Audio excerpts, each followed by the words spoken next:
Sometimes the richest tables hide the loneliest children.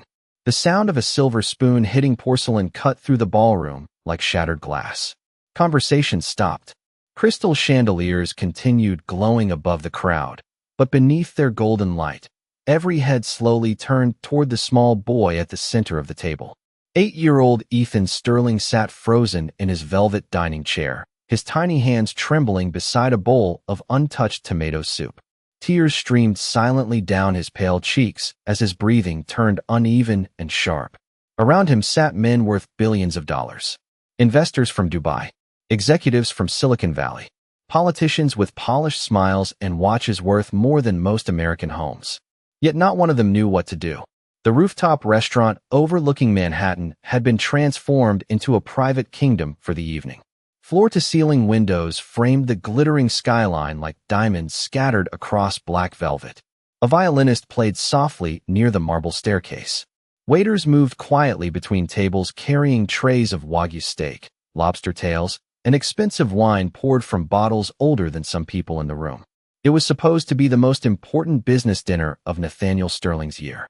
The billionaire founder of Sterling Dynamics had spent months preparing for tonight's international merger. Financial reporters called him the most disciplined CEO in America. Investors called him brilliant. Employees called him terrifying. But none of those titles mattered now, because his son was crying in front of everyone, and Nathaniel Sterling looked completely helpless. "Ethan," he said quietly, trying to maintain composure as dozens of eyes watched him. "Enough." But the boy only shook harder. His blue eyes stayed fixed on the soup in front of him. "That's not how Mommy used to make it," Ethan whispered through broken breaths. The words landed heavier than silence itself. Nathaniel froze. Across the table, an investor awkwardly adjusted his cufflinks. Someone cleared their throat. The violinist stopped playing altogether. The air suddenly felt too heavy to breathe. Because everyone in New York knew. The story the tabloids had turned into headlines 6 months earlier. Nathaniel Sterling's wife, Evelyn, had passed away unexpectedly after a brief illness, leaving behind a grieving little boy and a billionaire husband who buried himself deeper into work instead of sorrow. Since then, Ethan had barely spoken in public. Therapists came and went. Nannies quit after weeks. Expensive boarding schools recommended specialized emotional care. Nothing worked. Nathaniel could negotiate billion-dollar contracts without blinking, but every night he stood outside his son's bedroom door like a stranger afraid to knock. Near the edge of the ballroom, Clara Bennett stood silently holding a tray against her black uniform.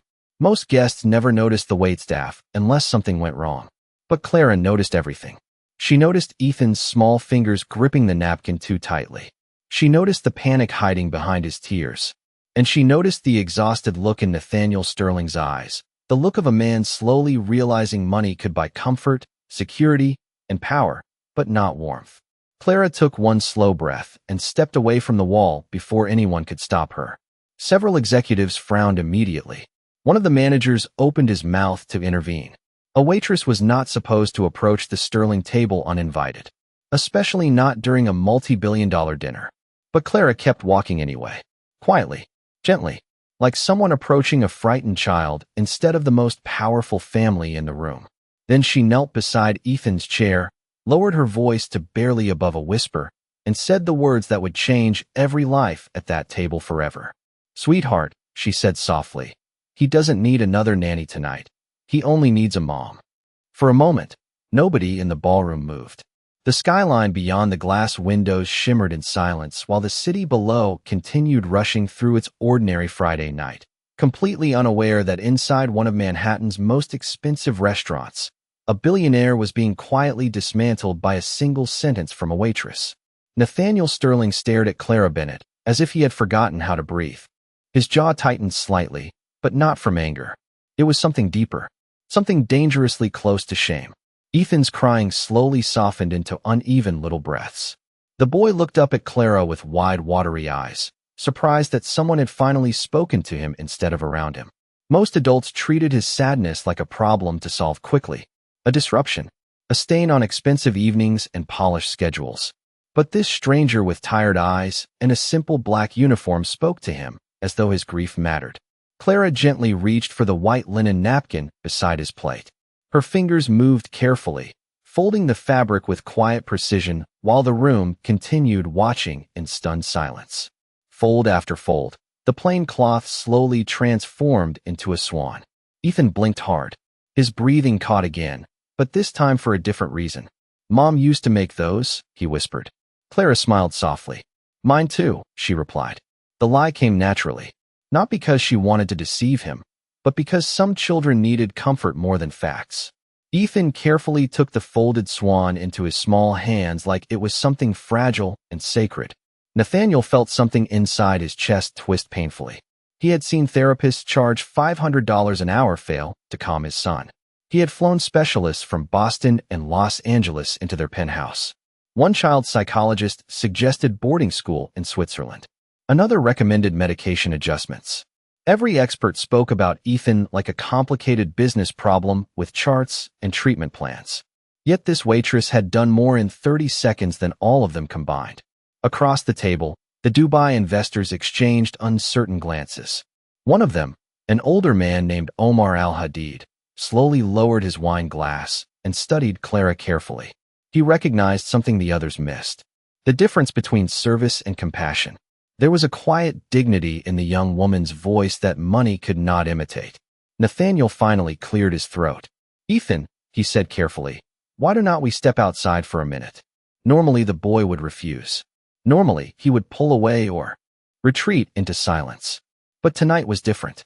Ethan nodded slowly while clutching the napkin swan against his chest. Nathaniel stood, smoothing the front of his tailored charcoal suit as whispers spread softly across the ballroom. The great Nathaniel Sterling was leaving his own billion-dollar dinner because his child was crying over soup. 6 months ago, the idea would have humiliated him. Tonight, it only exhausted him. As father and son began walking toward the private terrace, Ethan suddenly stopped. He turned back toward Clara. "Thank you," he whispered shyly. Clara felt her throat tighten. "You are welcome, sweetheart." Nathaniel paused beside the table for one long second. Up close, Clara could finally see the exhaustion behind his famous cold expression. Dark circles beneath sharp blue eyes. Sleepless nights hidden beneath expensive grooming. He looked less like a billionaire now and more like a widower trying very hard not to fall apart in public. "What is your name?" he asked quietly. "Clara Bennett, sir." Nathaniel nodded once. Then his gaze dropped briefly to the small silver necklace around her neck. A tiny inhaler charm hung from the chain, worn from years of nervous fingers rubbing against it. He recognized it immediately. Asthma. A parent's fear. Before Clara could explain, Ethan reached for his father's hand for the first time in weeks. Nathaniel froze again in visible shock. The tiny hand wrapped around his fingers felt almost unreal. Then the boy looked up at him softly and said the words Nathaniel Sterling had secretly been praying to hear every single night since his wife died. "Can we go home now, Dad?" Rain had started falling over Manhattan by the time the black Sterling limousine pulled away from the restaurant. Tiny drops streaked across the tinted windows like silver threads under the city lights. Inside the vehicle, silence settled softly between father and son. Not the cold silence Nathaniel Sterling had grown used to these past 6 months. This one felt different. Fragile. Careful. Like something broken trying to heal without being noticed. Ethan sat curled beside the window, still holding the folded napkin swan in both hands. Every few seconds, his small fingers carefully adjusted one of the paper wings to make sure it stayed perfect. Nathaniel watched him quietly from across the leather seat. The sight alone felt almost unreal. Usually after emotional outbursts, Ethan would completely withdraw into himself for hours, sometimes days. But tonight, the boy looked calmer. Tired, but calmer. Nathaniel loosened his tie slowly. Outside, New York glowed with wet reflections and blurred headlights. Taxi horns echoed faintly through the rain, while steam curled from street grates like ghosts rising into the cold night air. The city looked alive. Nathaniel felt strangely empty inside it. "Dad," Ethan's small voice finally broke the silence. Nathaniel looked up immediately. "Yes." Ethan hesitated. "Can the swan stay in my room?" Something inside Nathaniel's chest tightened painfully again. Such a tiny question. Such a normal question. Yet hearing his son care about something for the first time in months felt almost unbearable. "Of course it can," he answered softly. Ethan nodded and looked back down at the napkin. Then after a long pause, he whispered, She sounded like Mama Little. Nathaniel looked away toward the rain-covered skyline before Ethan could see the emotion flash across his face. Evelyn Sterling had been warmth in human form. She remembered birthdays of security guards. She baked cookies for school fundraisers even after 12-hour charity events. She folded napkins into animals during family dinners because Ethan used to laugh every single time. Nathaniel had loved her deeply. But somewhere along the way, he convinced himself providing luxury was the same as providing love. It was easier to build companies than relationships, easier to solve markets than emotions. The limousine finally turned into the private drive leading towards Sterling Tower, the 70-story glass skyscraper Nathaniel himself had designed 15 years earlier. At the top sat the Sterling penthouse, nearly 12,000 square feet of polished marble, private elevators, floor-to-ceiling windows, and breathtaking views of Central Park. Magazine covers once called it one of the most beautiful homes in America. Tonight it felt like a museum. Cold, silent, hollow. As the elevator climbed upward, Ethan leaned sleepily against his father's arm. Nathaniel froze at the contact. The boy had not voluntarily leaned against him since Evelyn's funeral. Carefully, almost fearfully, Nathaniel rested one hand on his son's back. Ethan did not pull away. The elevator doors opened into the massive penthouse foyer. Soft lights illuminated white marble floors imported from Italy. Modern sculptures stood silently against the walls. Everything looked flawless. Everything felt lifeless. Usually Ethan rushed straight to his room without speaking. Tonight, he lingered near the entrance. Dad. Nathaniel knelt slightly to meet his eyes. What is it? Ethan looked down at the swan. Can you tuck me in tonight? Nathaniel's breath caught completely. For a second, he could not answer. Boardrooms never intimidated him. Negotiations never rattled him. But this simple request from his son nearly destroyed him. Yes, he whispered hoarsely. Yes, buddy. I can do that. Ethan nodded sleepily and disappeared down the hallway. Nathaniel remained standing alone beneath the chandelier long after the boy left. Then his eyes slowly drifted toward the dark city beyond the windows. Somewhere in that enormous, restless city, a waitress named Clara Bennett was probably taking the subway home after her shift, completely unaware that she had just done something no amount of money, power, or influence had been able to accomplish. She had brought a little piece of Ethan back to life. And for the very first time since losing his wife, Nathaniel Sterling realized he did not need another expert in his home. He needed someone who understood how to care about his son before trying to fix him. The next morning, sunlight poured through the massive glass walls of Sterling Tower, washing the penthouse in pale gold. From a distance, the home looked perfect, a masterpiece suspended above Manhattan. But inside, the silence still lingered in the corners like dust no one could clean away. Nathaniel Sterling stood alone in the kitchen wearing a crisp white dress shirt with the sleeves rolled unevenly at his wrists. In front of him sat a cookbook opened beside a bowl of tomato soup that looked nothing like the picture on the page. The kitchen smelled faintly burned. One of the household staff quietly pretended not to notice. Nathaniel rarely entered this room. Before Evelyn died, the kitchen belonged to warmth and laughter. Sunday pancakes, homemade pasta nights, tiny flower handprints Ethan used to leave across the marble countertops while Evelyn laughed instead of getting upset. After the funeral, the kitchen became silent territory. Meals arrived through private chefs and assistants. Efficient, perfect, empty. Nathaniel stared down at the soup with visible frustration. Too much basil, he muttered under his breath. And not enough cream. Across the room, the housekeeper blinked in surprise. She had worked for the Sterling family for 4 years and had never once seen the billionaire CEO attempt to cook anything himself. Before she could respond, small footsteps padded softly into the kitchen. Ethan appeared wearing navy blue pajamas, his blonde hair messy from sleep. The folded napkin swan remained clutched carefully in his hand. Nathaniel immediately straightened. Morning, buddy. Ethan looked cautiously toward the stove. What are you doing? Nathaniel hesitated awkwardly. Trying to make breakfast. Ethan studied the pot seriously. Then after a moment, he asked the question Nathaniel had secretly feared hearing for months. Are you trying to make Mom's soup? The kitchen suddenly felt too still. Nathaniel swallowed hard before answering honestly. I am trying. Ethan walked closer slowly. For a second, Nathaniel worried the boy might cry again. But instead, Ethan peered into the pot and whispered, She used extra butter when I was sad. Nathaniel blinked. Such a tiny detail. So simple, yet he had never known it. Because Evelyn had carried the emotional weight of their family so naturally that Nathaniel stopped noticing the invisible things she did every day.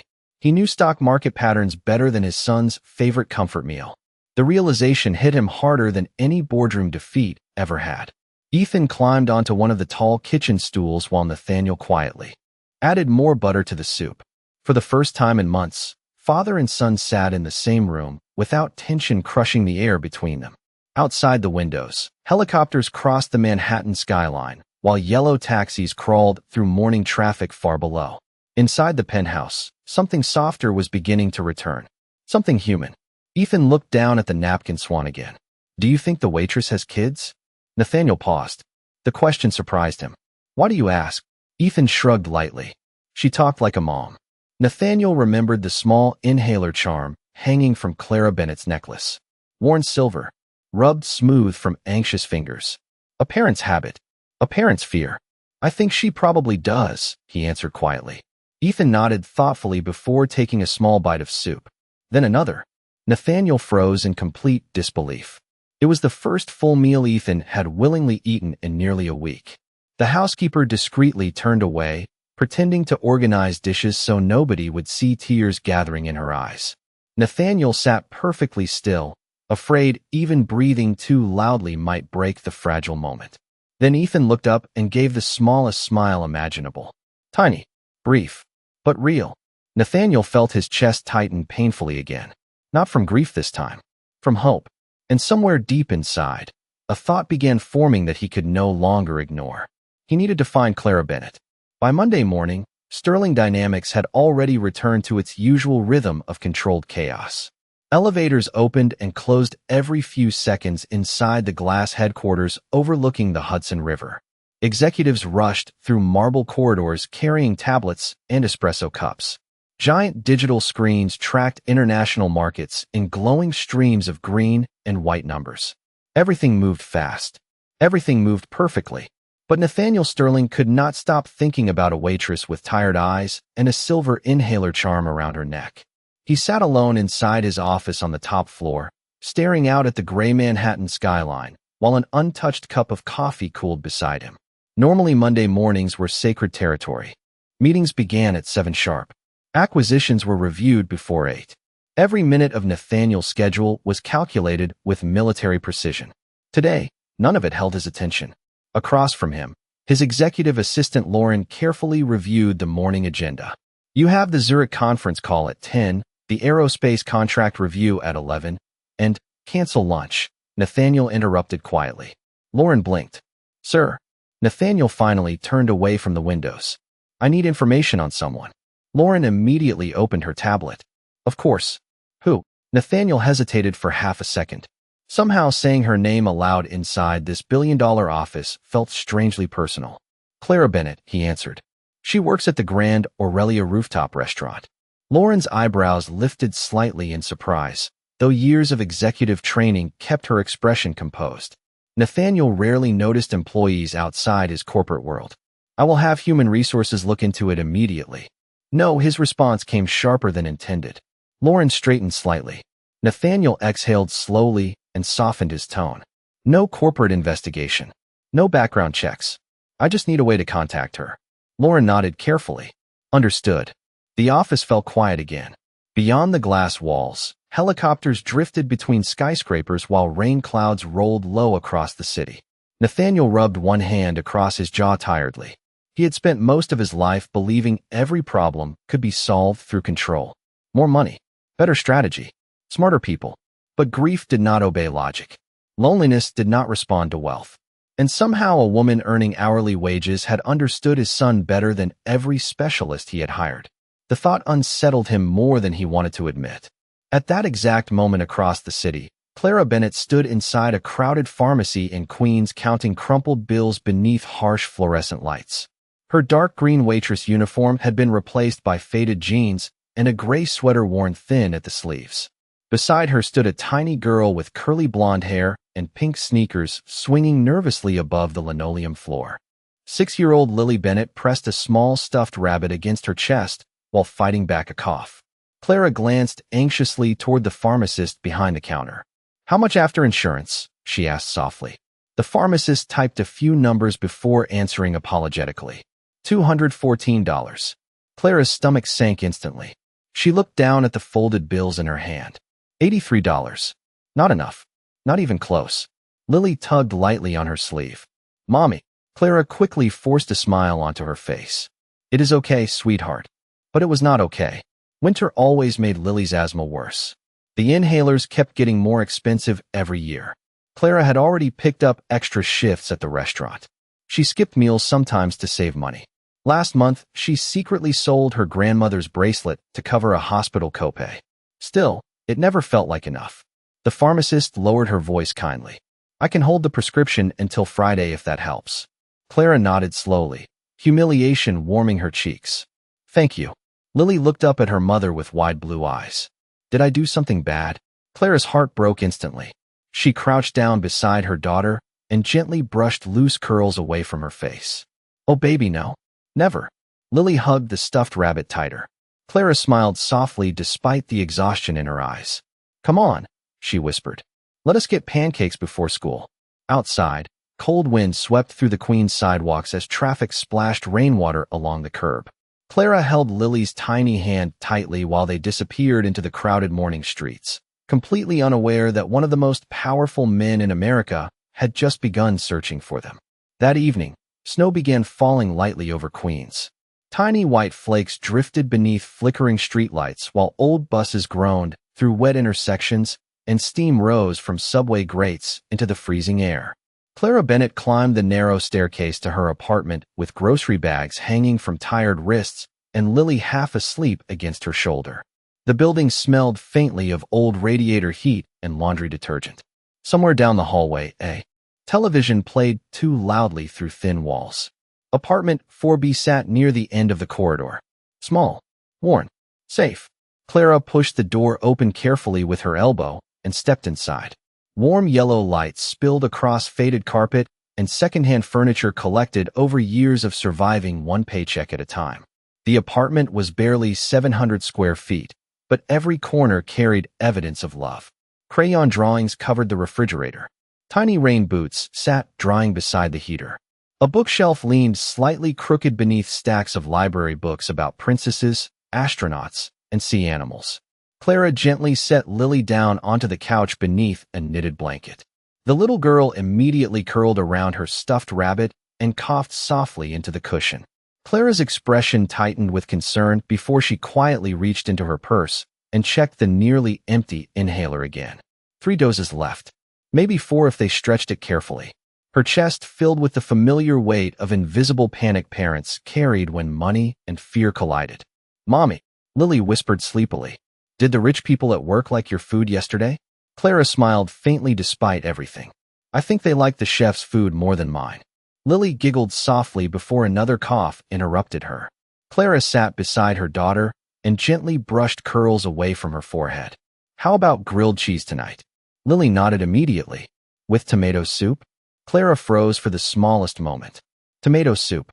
Her mind flashed unexpectedly back to Ethan Sterling sitting beneath golden chandelier light, with tears running down his face. The little boy's trembling voice echoed quietly in her memory. "That is not how Mommy used to make it." Clara looked away toward the apartment window where snow continued drifting through the darkness. She knew grief when she saw it. After Lily's father walked out years ago, there had been nights when her daughter cried herself to sleep asking why other children had dads at school events. Clara learned then that children rarely needed perfect answers. They only needed someone willing to sit beside their pain instead of rushing them through it. A sudden knock interrupted the quiet apartment. Clara frowned slightly and stood. Nobody visited unexpectedly. She opened the door cautiously. On the other side stood Mrs. Ramirez from downstairs wearing pink slippers and a heavy winter robe. "Sorry to bother you, sweetheart," the older woman said kindly. "There is a man downstairs asking for you." Clara stiffened immediately. "A man?" Mrs. Ramirez nodded. "Fancy coat. Fancy car. Looks like he walked out of Wall Street." Clara's stomach tightened nervously. For one brief, terrifying second, she wondered if something had happened at the restaurant. Maybe she broke some professional rule approaching Ethan during the dinner. Maybe she was about to lose her job. Lily looked up sleepily from the couch. "Who is it?" Clara forced calm into her voice. "I do not know yet, baby." Pulling her sweater tighter around herself, Clara quietly descended the apartment stairs.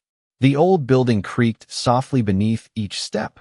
Through the glass front entrance, she saw a black car parked along the curb outside, snow collecting across its polished hood beneath the streetlight glow. And standing beside it, tall and motionless in a charcoal wool coat, was Nathaniel Sterling. Even surrounded by old brick buildings and rusted fire escapes, the billionaire somehow still carried the atmosphere of another world entirely. Clara stopped halfway down the staircase in stunned disbelief. Nathaniel looked up slowly, as if sensing her presence before she spoke. For a long second, neither of them moved. Snow drifted silently between them, while distant sirens echoed through the city. Then Nathaniel finally broke the silence with a voice quieter than she remembered. "I am sorry for coming unannounced," he said carefully. "But my son asked about you again tonight."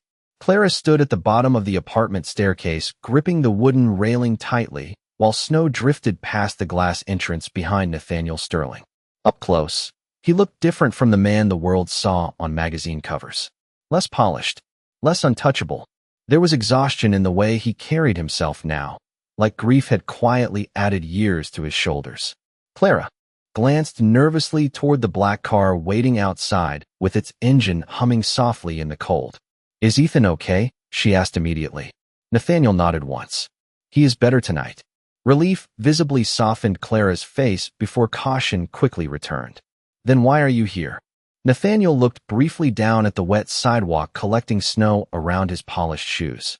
For a man who negotiated billion-dollar deals without hesitation, the next few words seemed strangely difficult. "Because he asked if he could see you again." Clara blinked in surprise. Upstairs, faint footsteps echoed somewhere inside the old building while pipes rattled softly behind the walls. Nathaniel reached into his coat pocket carefully and pulled out the folded white napkin Swan Ethan had carried home from the restaurant. One wing had become slightly crushed from being held too tightly by small nervous hands. "He slept with this beside his bed," Nathaniel said quietly. Clara stared at the little swan with visible emotion. "He has not done that with anything since Evelyn died." Hearing his wife's name spoken aloud changed something in Nathaniel's expression instantly. Softer, more human. Snowflakes settled silently into his dark hair as the city moved around them in distant headlights and muffled sirens. "I do not think people understand what losing a mother feels like to a child," Clara whispered carefully. Nathaniel gave a faint, humorless smile. "I am beginning to realize I did not understand either." The honesty in his voice caught her off guard. Most wealthy men Clara served at the restaurant spoke with confidence sharpened like glass. Nathaniel Sterling sounded tired, broken in places he could no longer hide. Upstairs, Lily suddenly appeared at the top of the stairwell, clutching her stuffed rabbit. "Mommy!" Clara turned quickly. "Sweetheart, stay upstairs for 1 minute, okay?" But Lily's curious blue eyes had already locked onto the tall stranger below. Nathaniel looked up instinctively. For a brief second, Clara saw something unexpected cross his face.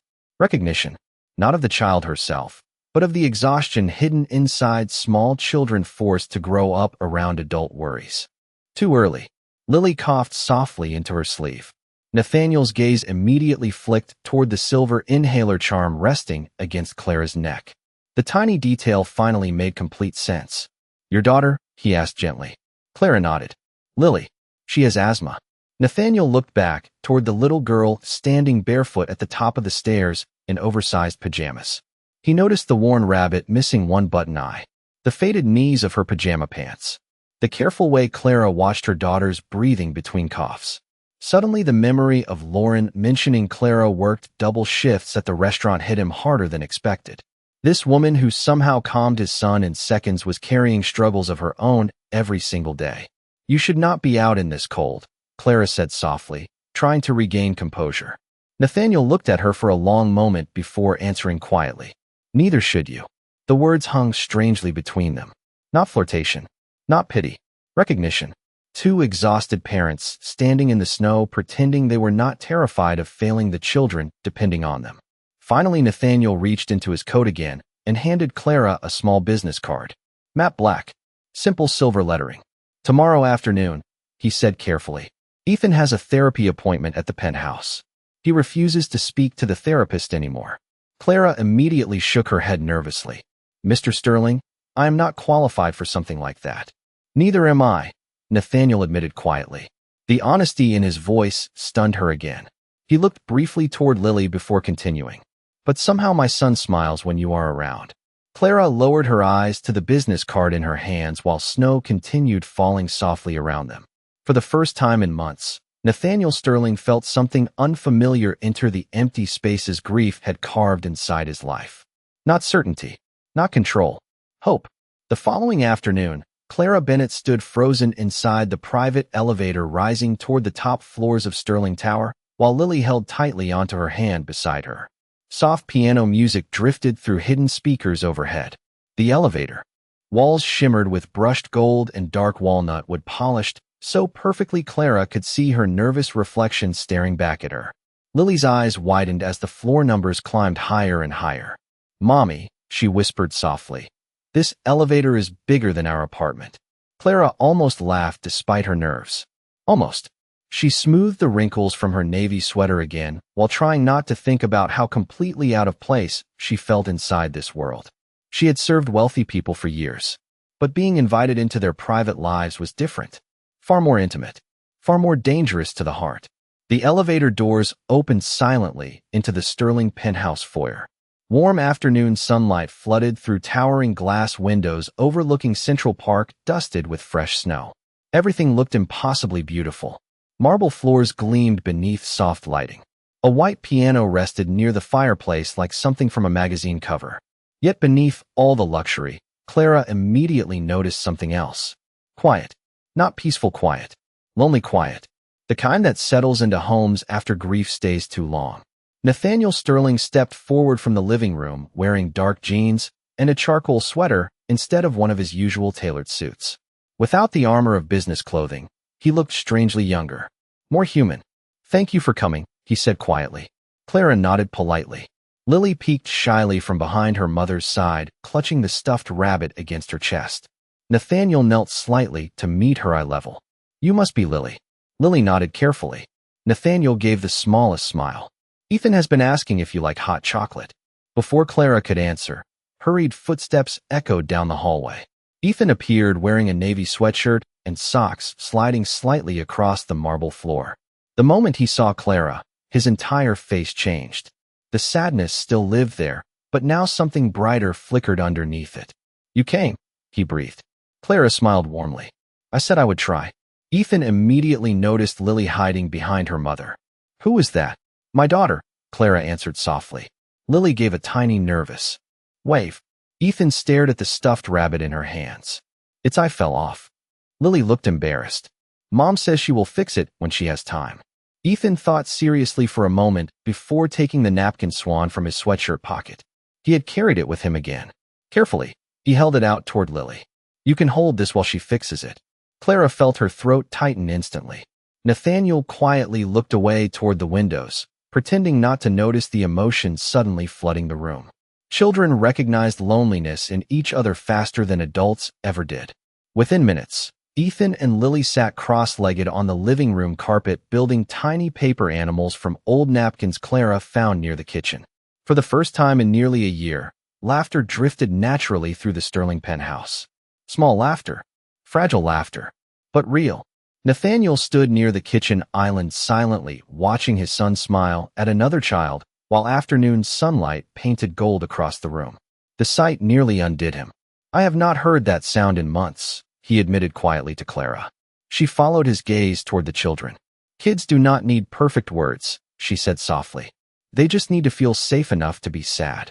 Nathaniel looked down slowly, absorbing every word. Safe enough to be sad.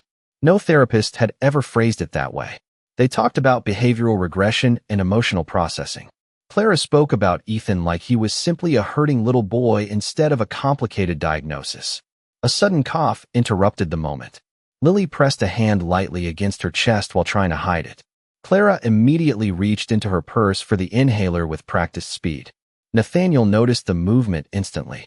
He watched the almost empty inhaler in Clara's hand, the worn plastic, the careful way she checked how many doses remained before giving it to Lily. Then, quietly, without drawing attention to it, Nathaniel finally understood something that changed him forever. Clara Bennett was not kind because life had been easy on her. She was kind because life had been hard, and she chose softness anyway. 3 months later, spring. Sunlight spilled across the streets of Manhattan, melting away the last traces of winter from the city sidewalks. Cherry blossoms bloomed beside polished glass towers while warm wind drifted through Central Park, carrying the sounds of children laughing somewhere beyond the trees. High above the city, inside the grand ballroom of the Sterling Foundation, hundreds of guests gathered beneath glowing chandeliers for an event no one would have expected Nathaniel Sterling to host a year earlier. There were no discussions of mergers or technology contracts tonight. No giant screens tracking stock prices. Instead, the ballroom was filled with teachers, single parents, grief counselors, nurses, and children holding tiny paper swans folded from white napkins placed carefully at every table setting. At the center of the room stood a simple silver sign that read, "The Evelyn Sterling Center for Children and Families." Nathaniel adjusted the microphone quietly while cameras flashed around him. But unlike the old Nathaniel Sterling, the man standing there now no longer looked obsessed with appearing powerful. Grief had softened him in places success never could. In the front row sat Clara Bennett wearing a soft blue dress that still felt unfamiliar after years of restaurant uniforms and double shifts. Beside her, Lily swung her legs happily beneath the chair while breathing easily for the first spring in years.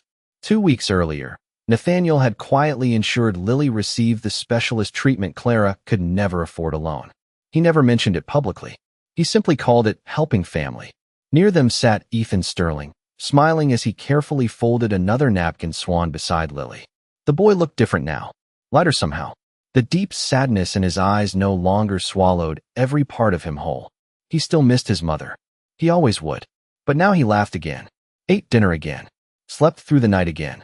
Sometimes healing did not arrive through grand miracles. Sometimes it arrived through small moments repeated gently over time. Nathaniel looked out across the crowded ballroom before speaking. 6 months ago, he began quietly, I believed success meant protecting my son from every hardship money could solve. The room fell completely silent. But grief is not something you fix with wealth. His voice remained calm, but emotion quietly lived underneath every word. My son was surrounded by luxury, private tutors, therapists, and every advantage imaginable. Yet he was still lonely. Nathaniel paused briefly as his gaze drifted toward Ethan and Clara sitting together. Then someone reminded me that children do not always need solutions. Sometimes they only need kindness, patience, presence. Clara lowered her eyes quietly, visibly emotional. Nathaniel continued. This foundation exists because too many families are carrying invisible pain alone. Single mothers working 2 jobs. Children grieving silently. Parents terrified they are failing the people they love most. Across the ballroom, several guests quietly wiped tears from their eyes. Nathaniel's voice softened further. The strongest people I have ever met were not billionaires. They were ordinary people choosing compassion when life gave them every reason to become cold instead. His eyes met Clara's for one long second. No grand romance lived there. No dramatic declaration. Something quieter, deeper. Respect. Gratitude. The kind built slowly through shared sorrow and small acts of care.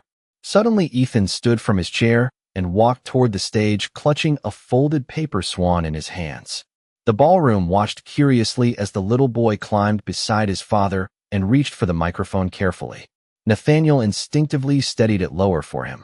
Ethan looked out nervously at the crowd before speaking in a small but steady voice. My mom used to say people can feel love even when nobody says the words out loud. The room became perfectly still. Ethan looked toward Clara and smiled softly. I think she was right. Clara covered her mouth as tears filled her eyes instantly. Beside her, Lily reached for her hand tightly. Above them, crystal chandeliers glowed warmly against the ballroom ceiling while hundreds of tiny white napkin swans rested across the tables like quiet reminders of how fragile hearts could heal each other when someone finally chose to care. And somewhere beyond the shining windows of Manhattan, Life continued rushing forward through noise and ambition and endless hunger for more. But inside that ballroom, something infinitely rarer had already been found. Not power, not wealth, something softer. A family beginning again.